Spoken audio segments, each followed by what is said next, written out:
एक बार यहाँ पर अपने करवा लें और उसके बाद हर वर्ष सालगिरह मनाएं। विवाह दिवस बताया जाता है, उसमें अपनी अपनी गलतियों को समझे, कौन सी गलती की वजह से कहां पर हमारा ये दाम्पत्य जीवन बिखर रहा, टूट रहा। ठीक, और सारे संस्कार होंगे, दीक्षा संस्कार भी यहाँ होगा। दीक्षा के लिए हम कल बताएंगे। आज हमने ये सारे संस्कारों के बारे में बताया। देखिए, दीक्षा संस्कार लास्ट में बहुत महत्वपूर्ण संस्कार है। दीक्षा माने गुरु वरण, गुरु वरण कर लेना। देखिए, संस्कार अगर समय पर होते हैं तब तो बहुत लाभ होता है, और समय निकल जाने पर लाभ तो होता है मगर उतना नहीं हो पाता है। कि जैसे गर्भ संस्कार 3 महीने का विधान वेदों में देते हैं। 3 महीने का बच्चा पेट में है और आपने करवा दिया संस्कार तो फिर बहुत लाभ मिलेगा। और अगर किसी माँ के बहन के गर्भ में 5 महीने का बच्चा है, 6 महीने का है, तो प्रभाव तो संस्कार डालेगा मगर उसमें उतना लाभ नहीं मिलेगा जितना 3 महीने वाले में मिलता है। लाभ तो मिलेगा मगर उतना नहीं मिलता है। इसी प्रकार से सारे संस्कार समय पर होना चाहिए तो उसमें अनंत गुना लाभ मिलता है। दीक्षा संस्कार होता है, दीक्षा संस्कार कहते हैं गुरु वरण को, गुरु वरण करना। अब गुरु वरण के बारे में भी आपको बता देते हैं। देखिए, जितने भी महाऋषि महान पुरुष दुनिया में आए, अब उसको हम भगवान को भी मिला लेते हैं, राम और कृष्ण को भी मिला लेते हैं। जितने भी अवतारी सत्ताएं दुनिया में आई, तो जिसका गुरु नहीं उसका जीवन शुरू नहीं। ध्यान रखना, गुरु के बगैर, रामायण में तो लिखते हैं, तुलसीदास जी ने बड़े अच्छे शब्दों में कहा कि गुरु बिन भवनिधि तरह न कोई, जो बिरंच शंकर सब होई। गुरु के बगैर किसी का कल्याण नहीं होता है, चाहे वो शंकर भगवान के समान क्यों ना हो, है। और बड़ा नेति नेति करके उसका बखान किया गया है। तो भगवान राम का भी काम नहीं चला जब तक वो गुरु की शरण में नहीं गए। और तो राम का एक नहीं 2 गुरु थे, विश्वामित्र और वशिष्ठ। और भगवान कृष्ण के भी 2 गुरु थे, महर्षि गर्ग और संदीपन। गर्ग कुलगुरु थे और महर्षि संदीपन जो उज्जैन में आश्रम था उनका, तो वो उनके दीक्षा गुरु थे। भाई और बहनों, और तो और किसी महापुरुष का जीवन, विवेकानंद, विवेकानंद के गुरु का नाम रामकृष्ण परमहंस। ऐसे विवेकानंद वो नहीं बने, पहले उनका नाम था नरेंद्र। और जब गुरु के पास में पहुंचे, गुरु ने हाथ पकड़ लिया तो फिर उनका विवेक जगा दिया और वो आगे चल करके विवेकानंद बन गए हैं। चंद्रगुप्त का नाम सुना? चंद्रगुप्त के भी गुरु का नाम था चाणक्य। चंद्रगुप्त एक साधारण था, बकरी चुंगा रहा था, राजा प्रजा का खेल खेल रहा था, बच्चों के साथ में अपने आप राजा बन रहा था, और को सिपाही बना रहा था, किसी को सेनापति बना रहा था। और चाणक्य उस रास्ते से गुजर रहे थे, उन्होंने कहा अरे ये तो बड़ा कुशल बच्चा है, अगर ये मेरे हाथ में आ जाए तो मैं तो इसको क्या से क्या बना सकता हूँ। और एक दिन वो गुरु की पकड़ में आ गया चंद्रगुप्त, और चाणक्य ने उसको छत्रपति चक्रवर्ती सम्राट बना दिया है। गुरु पद पद्म परागा,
भगवान की जय। भाई और बहनों, गुरु का दर्जा बहुत ऊंचा है। बताते हैं इस संसार में दो शक्तियां ऐसी हैं जिन शक्तियों से ये संसार चल रहा है। पहली शक्ति ईश्वरीय शक्ति है, भगवान जिसने दुनिया बनाई और उसमें मनुष्य जैसे खिलौने का निर्माण किया। भगवान है, भगवान ने ये दुनिया बनाई और उसके बाद इसमें ऑटोमेटिक सिस्टम सब लगा दिया। सूर्य अपने समय पर निकलेगा, अपने समय पर अस्त हो जाएगा, 1 मिनट का भी इधर उधर हेरफेर नहीं। चंद्रमा 15 दिन उजाला करेगा, 15 दिन अंधेरा रहेगा, ऐसा सिस्टम बना दिया।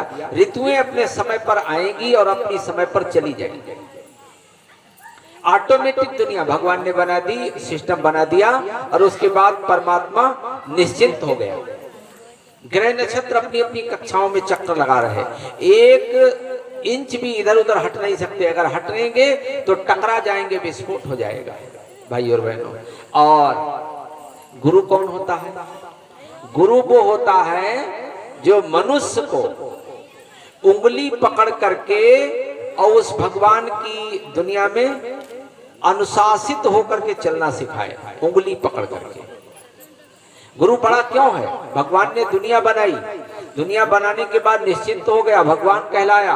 और गुरु वो है जो उस दुनिया में उस अनुशासन को जीवन में कैसे उतारा जाए और आगे कैसे बढ़ा जाए, अंधकार से निकाल करके प्रकाश की तरफ लेकर के चल देने वाले का नाम गुरु है। गु माने होता अंधकार, रु माने होता है प्रकाश।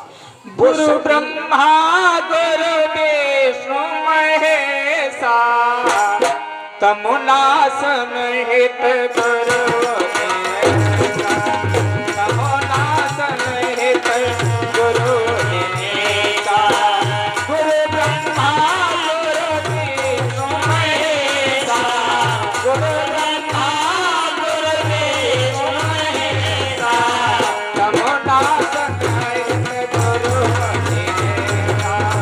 तमुना समेत गुरु निनेका, तमुना समेत गुरु निनेका। बोले सदगुरु भगवान की जय। भाई और बहनों, तो गुरु के बगैर हमारे जीवन में हमें लक्ष्य की प्राप्ति नहीं होगी, ना ही किसी को आज तक हुई है। और तो और तंत्र विज्ञान में जितने भी मंत्र हैं उन सब में लिख दिया गया गुरु के बगैर इनमें न घुसे, योग्य गुरु के बगैर ये क्रिया न करें, हैं? तो गुरु के बगैर हमारे आपके जीवन में हमें लक्ष्य की प्राप्ति नहीं होगी। राम को भी नहीं मिला, राम तो भगवान थे, कृष्ण तो भगवान थे, बल्कि गुरु के बगैर उनका भी काम नहीं चला। तो आम आदमी का कैसे काम चल जाएगा? पहले सोचिए। देखिए, आप कितना भी जप तप ध्यान पूजन कुछ भी कर लो, गुरु एक लाइसेंस होता है? भक्ति का लाइसेंस भगवान की डायरी में तभी चढ़ाया जाएगा जब आप गुरु के माध्यम से, जैसे आप देखिए ये बिजली जो होती है आज हमारे घरों में प्रकाश दौड़ा रही है, तो 11,000 वोल्ट की लाइन पे होकर के आती है। अगर कोई व्यक्ति कहे 11,000 की वोल्ट लाइन से ही अपने घर पे बल्ब जला लेंगे, नहीं जला पाओगे। ट्रांसफार्मर रखना पड़ता, नहीं रखना पड़ता? नहीं साहब, हम तो डायरेक्ट लाइन से, डायरेक्ट नहीं कोई जला सकता, मर जाएगा, है? गुरु बीच में ट्रांसफार्मर का काम करता है भाई और बहनों। और तब हमारा पुण्य और हमारा धर्म कार्य ईश्वर स्वीकार करता है, अपनी डायरी में नोट करता है, वरना बात नहीं बनती है। आज सरकार भी जिसका लाइसेंस दे देती है वो कंधे पे टांग करके कहीं भी घूम सकता है, और अगर लाइसेंस नहीं है तो फिर आप चोरी की वो चीज मान्यता नहीं दी जाती उसे, है? और तो और पकड़े जाने पर कठोर दंड और जुर्माना रखा जाता है? इसीलिए हमें समय रहते गुरु, और गुरु भी कैसे गुरु भाई और बहनों? आज के जैसे गुरु नहीं, लोभी गुरु लालची चेला हो नरक में ठेलम ठेला, है? परम पूज्य गुरुदेव का जो पीछे चित्र देख रहे हैं, ये एक अवतारी सत्ता। थोड़ा सा परिचय हम आपको करा देते हैं। वैसे तो सब धरती कागज करूं, लेखनी सब बन रहा है, सात समुद्र की मसी करूं, गुरु गुण लिखा न जाए। गुरु के गुणों का कोई बखान जिभ्या थोड़ी कर सकती है। हम आपको मोटी मोटी जानकारी देते हैं। परम पूज्य गुरुदेव की आमल खेड़ा गांव में, आगरा के पास, पंडित रूप किशोर शर्मा जी के घर में माता जी का नाम था दान कुंवारी देवी। परम पूज्य गुरुदेव का जन्म हुआ और जन्म होने के बाद माता पिता मनु शत्रुपा जैसा तप करते थे। परम पूज्य गुरुदेव के पिताजी श्रीमद् भागवत के प्रकांड विद्वान थे। राजा महाराजाओं के यहाँ भागवत सुनाया करते थे और जहां कोई भी चाहता था भागवत सुनाते थे, लेते कुछ नहीं थे। जो भी मिल जाता था उसे स्वेच्छा से स्वीकार कर लेते थे, बड़े बड़े राजा महाराजाओं के यहाँ। और मनु शत्रुपा जैसा तप करते थे, जप करते थे गायत्री मंत्र का। और जब परम पूज्य गुरुदेव का जन्म हुआ, जन्म से पहले भी बहुत घटनाएं घटित हुई। गर्भ में आए तो भी घटनाएं घटित हुई। जैसे ही गर्भ में आए माँ के, तो बताते हैं 3 महीने पर विधिवत संस्कार किया गया। बच्चा 3, 4, 5 महीने का जब गर्भ में आया तो माता जी कहती थी कि अचानक एक शब्द का गुंजन होता था और थोड़ी देर के बाद सुगंध बिखर जाती थी और फिर आभास होता था कि बड़ी मधुर सुगंध, बड़ी मधुर आवाज। तो ये परम पूज्य गुरुदेव के पिताजी को माता जी ने बताया। उन्होंने पत्र लिखा पंडित मदन मोहन मालवीय जी। मदन मोहन मालवीय जी परम पूज्य गुरुदेव के पिताजी के सहपाठी थे। उस समय के जाने माने ब्राह्मण थे जिन्होंने हिंदू विश्वविद्यालय की स्थापना काशी बनारस में की। पत्र लिखा और कहा हमारी पत्नी गर्भवती है, संतान गर्भ में है, ऐसे ऐसे अनुभव हो रहे हैं। तो उन्होंने कहा कि कोई महान पुरुष का तुम्हारे यहाँ जन्म होने जा रहा है, महान शक्ति का अवतरण होने जा रहा है। पंडित जी आप निश्चिंत रहिए। धीरे धीरे करके बताते हैं, जब बच्चे का जन्म होने को कुछ समय रह गया तो मधुमक्खी आकर के अंदर लग गई, ऐसा लिखते हैं, बताते हैं। मधुमक्खी भगाने पर भी नहीं भगी, बच्चे का जन्म हो गया तो मधुमक्खी अपने आप चली गई। उसके बाद ये सब शुभ शगुन होते हैं। उसके बाद बच्चा जब 1.5 महीने का हुआ, 3 महात्मा आए। कहां से आए? किसी ने आते नहीं देखा, किसी ने जाते नहीं देखा। 3 महात्मा आए। तीनों महात्मा लंगोट पहने हुए थे, कोपीन धारण किए हुए थे, शरीर पर कोई कपड़ा नहीं था। बड़े बड़े लंबे तरंगे महात्मा थे, बड़ी बड़ी आंखें थी। और उन्होंने अलख जगाया, दरवाजे पर कुंडी खटखटाई। पंडित जी निकले, देख करके डर गए। ऐसे संत, उनमें एक संत गोरे थे, तमाम तरह से उन्होंने सब विशद वर्णन किया, बड़ी बड़ी जटाएं थी।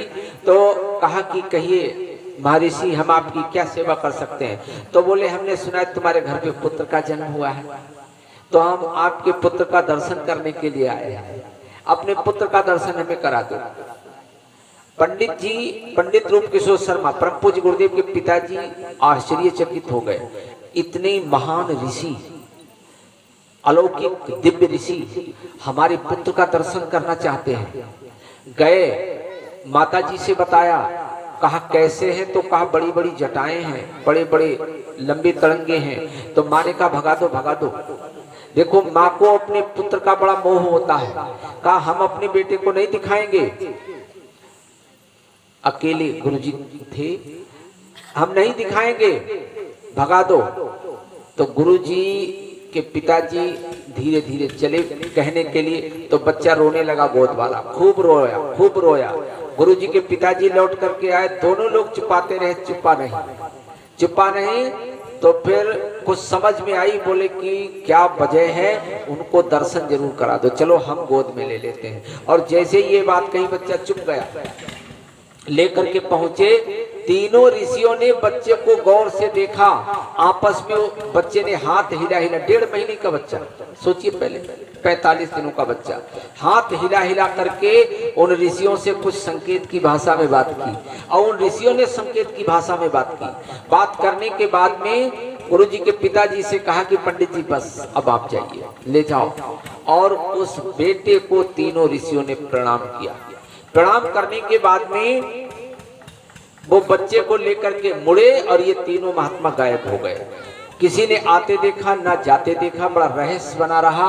और धीरे धीरे करके जब परम पूज्य गुरुदेव कुछ बड़े हुए, 6-7 वर्ष की उम्र हुई, तो सेवा में बड़ा रुचि थी। कोई मेहमान आता तो पानी का गिलास अन्य चीज लेकर के सबसे पहले अपने आप बढ़ते थे। तो पिताजी कहते कि बेटा हाँ, अरे हम पिताजी देंगे। सेवा करते करते धीरे धीरे गुरुजी का जन्म लगभग 9-10 साल के हो गए। एक बार स्कूल जा रहे थे तो एक छपको नाम की मेहतरानी, उसके कुष्ठ रोग हो गया था। गांव वालों ने, आज भी अमलखेड़ा जाएंगे, छपको का मंदिर बना हुआ है, पुराने कार्यकर्ता लोग जो गए हैं वो जानते होंगे। तो छपको माता जो थी मेहतरानी थी जाति की, तो उसके कुष्ठ रोग हो गया था। तो गांव वालों ने गांव से बाहर निकाल दिया था। उस समय कुष्ठ का कोई इलाज नहीं था और गांव से बाहर निकाल दिया। तो एक बरगद के पेड़ के नीचे पड़ी थी और रो रही थी बहुत जोर से, हाथ पैर सब गल रहे थे। तो गुरुजी ने उस रोने की आवाज में बढ़े, देखा छपको माता को, दौड़ करके घर गए। घर से रोटी लेकर के, कमंडल लेकर के, कुछ जड़ी बूटी पिताजी इलाज करते थे वो लेकर के आए, घाव मल मल करके धोया और उसमें जड़ी बूटी लगाई और फिर खाना अपने हाथों से खिलाया।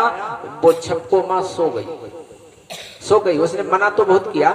दूसरे दिन फिर अब रोज क्रम बन गया, स्कूल नहीं जाते थे, पहले उसकी सेवा करने के लिए जाते थे। और कुछ दिनों के बाद वो छपको माँ ठीक हो गई। गुरुजी के घर वालों को पता लग गया तो गुरुजी को गोद में लेकर के खूब नाची और कहने लगी कि बेटा तू हमारे लिए भगवान बन गया है, मेरा आशीर्वाद है, तू एक दिन सारी दुनिया का भगवान बनेगा। और छपको का आशीर्वाद लेकर के घर आए तो माता पिता ने जान लिया कि ये वो कुष्ठ रोग की वो पीड़ित छपको है, उसकी मतलब सेवा करके आया है तो ये सबके बीमारी फैला देगा। तो गुरुजी के पिताजी ने बांध करके डाला गुरुजी को, कहा कि तू बात नहीं मानता, तू कहीं आज से जाएगा नहीं। अब 11 दिन तक हम विधिवत मंत्र से इसकी स्नान कराएंगे, तब ये पवित्र होगा। और भाई और बहनों, गुरुजी को मिट्टी के बर्तनों में खाना खिलाया गया और मंत्रित जल से स्नान कराया गया। और जैसे गुरुजी को खोला जाता था वो भाग करके छपको के पास जरूर जाते थे। धीरे धीरे करके किसी ने रोक नहीं पाया और वो छपको जब ठीक हो गई, ठीक होने के बाद में धीरे धीरे गुरुजी की सेवा में रुचि जगी। बरहन स्टेशन बगल में थी, स्टेशन पे जाकर के लोगों को दौड़ दौड़ करके, ट्रेन वाले लोगों को पानी पिलाते थे दौड़ दौड़ करके। तो लोग पूछते, बोले ये पंडित रूप किशोर जी का लड़का है। तो लोग ना पीने के लिए होते फिर भी मांग लेते थे, बेटा हमारे लिए भी ले आओ, हमारे लिए भी। और धीरे धीरे करके गुरुजी की साधना में रुचि जगी, पूजा में रुचि जगी। एक दिन बाग में मंदिर था, मंदिर में चले गए पूजा करने के लिए। ध्यान लगाया, ध्यान ऐसा लगा कि माता ने यहाँ भोजन बनाया। पंडित जी के पिताजी से कहा, गुरुजी के पिताजी से कहा कि राम कहाँ गया, खोज करके लाओ, खाना तैयार है। अब खोजते खोजते खोजते खोजते पूछते पूछते किसी ने बताया तुम्हारा राम बाग की तरफ जा रहा था, हमने देखा था। जब गए तो मंदिर में आसन लगा हुआ था, ध्यान में गहरा प्रगाढ़ ध्यान था। जैसे पिताजी ने हाथ लगाया तो बच्चा लुढ़क गया, आवाज नहीं, टेरते रहे, आवाज लगाते रहे तो नहीं बोला, हाथ लगाया तो लुढ़क गया। डर की वजह से कंधे पर डाल करके पिताजी भागे, घर आए, होश आया तो कहा कि माँ, पिताजी, तब कहा कि तू वहां क्या करने गया था, बहुत समझाया। तो गुरुजी ने कहा घर में कोलाहल होता है, तुम सब लोग शोरगुल करते हो, मुझे पूजा करने में मन नहीं लगता, इसीलिए मैं बाग में निकल गया था। तो माता पिता ने कहा आज से तू जितनी देर पूजा करेगा हम लोग बोलेंगे नहीं, अब तू इस कमरे में, इस कोठरी में पूजा करना बेटा, बाहर नहीं जाना। बस उसी कोठरी में जब तक गुरुजी पूजा करते थे तब तक घर में कोई बोलता नहीं था। और धीरे धीरे करके बताते हैं गुरुजी 12 साल के हो गए, हाँ 9 साल के, 9 साल की उम्र में इतना ज्ञान बढ़ गया गुरु जी के कि माता पिता ने कहा इसका जनेऊ करा दो। जनेऊ कराने के लिए गुरु जी को लेकर के पंडित मदन मोहन मालवीय जी बनारस में थे, दीक्षा कराई। दीक्षा कराने के बाद जनेऊ हो गया तो मालवीय जी ने कहा कि गायत्री मंत्र कामधेनु है बेटा, जो चाहोगे सो तुम्हें मिल जाएगा, 5 माला इसकी रोज जपना बगैर नागा किए हुए, और अपने आप को ब्राह्मण बनाने की कोशिश करना। इतना कहने के बाद आशीर्वाद दिया, चले आए। अब बच्चे ने बड़े कायदे से समझा और कहने लगा कि पिताजी सब बात समझ में आ गई, मगर ये बात समझ में नहीं आई कि उन्होंने कहा अपने आप को ब्राह्मण बनाने की कोशिश करना। तो पिताजी मैं तो ब्राह्मण ही हूँ। तो पिताजी ने हंस करके कहा कि जन्म से कोई ब्राह्मण नहीं होता है बेटा, जन्मना जायते शूद्रः संस्कारा तुझ उच्चते। ब्राह्मण अपने आप को बनाना पड़ता है बेटा, आहार विहार सब पर संयम लगाना पड़ता है, और कम से कम में गुजर कर ले, अधिक से अधिक समाज को देने के लिए तैयार रहे, वो ब्राह्मण होता है। अब बेटा तुम्हें ब्राह्मणत्व तो अर्चित करना पड़ेगा, गायत्री मंत्र का जप करना पड़ेगा। गुरु जी ने वो सब बात मान ली और 5 माला जपते जपते और 15 वर्ष की उम्र में पूजा की कोठरी में गुरु जी के ये जो चित्र बना हुआ है आपको दिखाते, कोने पर है ये दादा गुरु है। इसमें जो दादा गुरु दिख रहे हैं ये स्वामी सर्वेश्वरानंद जी महाराज, ये हिमालय से सूक्ष्म रूप में दीपक से प्रकट हुए थे बसंत पंचमी के दिन। अलौकिक प्रकाश, उस प्रकाश को देख करके गुरु जी एक बार डर भी गए। तो फिर इन्होंने आगे बढ़ करके हाथ रखा और कई जन्मों का इन्हें बोध करा दिया। 4 जन्मों तक वो इनके गुरु रहे और कहा कि बेटा अब तेरी साधना सफल हुई है, आगे का जीवन तू मेरे मार्गदर्शन में बिताएगा। मैं इसीलिए आया हूं और बेटा तुझे बड़े बड़े काम करने हैं। और उसके बाद में कहा कि अब तुझे संकल्प लेना है, 24 लाख के 24 महापुरुष चरण करने हैं, जिससे तेरे अंदर शक्ति जागृत होगी, दैवी शक्तियों का साक्षात्कार होगा और बेटा तू आगे चल करके बड़ा काम करेगा। गुरु जी ने संकल्प धारण कर लिया, अपने गुरु के कहे अनुसार चलने लगे और पहले जन्म में गुरु जी के 4 जन्म दिखाए। एक जन्म में रामकृष्ण परमहंस का बताया, दूसरा कबीर का बताया, तीसरा समर्थ गुरु रामदास का और चौथा ये था। ये सब दिखाया और दिखाने के बाद में बताते हैं गुरु जी की साधना आगे बढ़ती चली गई। और जैसे ही गुरु जी ने, बहुत बड़ा वृत्तांत है, साधना करके तब करके गायत्री सिद्ध की। गायत्री सिद्ध करने के बाद में कहा कि गायत्री मंत्र तो बड़ा चमत्कारी है, मुझे सब कुछ मिल गया, अब ये गायत्री मंत्र हम सबके पास तक पहुंचाएंगे। संकल्प लिया जन जन के पास पहुंचाएंगे। तो ब्राह्मणों ने गुरु जी का रास्ता रोका, कहा कि ये मंत्र स्त्रियां नहीं जप सकती, ये मंत्र शूद्र नहीं जप सकता। उस समय बताते हैं यज्ञ सब नहीं कर सकते थे, गायत्री मंत्र कान में बोला जाता था, कोई जोर से इसे नहीं बोल सकता था। तो गुरु जी ने कहा कि नहीं, ये बहुत ही चमत्कारी मंत्र है, इसके बगैर किसी का काम नहीं चलने वाला है, इससे ही मनुष्य को सुख शांति समृद्धि मिलेगी और ये इतना कीमती है कि इसको सबके पास तक जाना चाहिए। देखिए गुरु जी ने तर्क दिया, प्रमाण सहित बात कही, बोले पृथ्वी माता सबकी है, सूर्य की गर्मी सबकी है, गंगा कभी भेदभाव नहीं करती है, और भगवान ने अपनी जितनी भी चीजें बनाई किसी का बंटवारा नहीं किया, सबके लिए है। बांटा है तो मनुष्य ने बांटा, भगवान ने कहीं हवा बांटी, कहीं पानी बांटा, कहीं पृथ्वी बांटी, भगवान ने कुछ नहीं बांटा। भगवान ने कहा हमारा सबके लिए है। तो गुरु जी ने कहा कि ये गायत्री मंत्र सबके लिए है और हम तो जन जन तक पहुंचाएंगे। और गुरु जी की योजना आज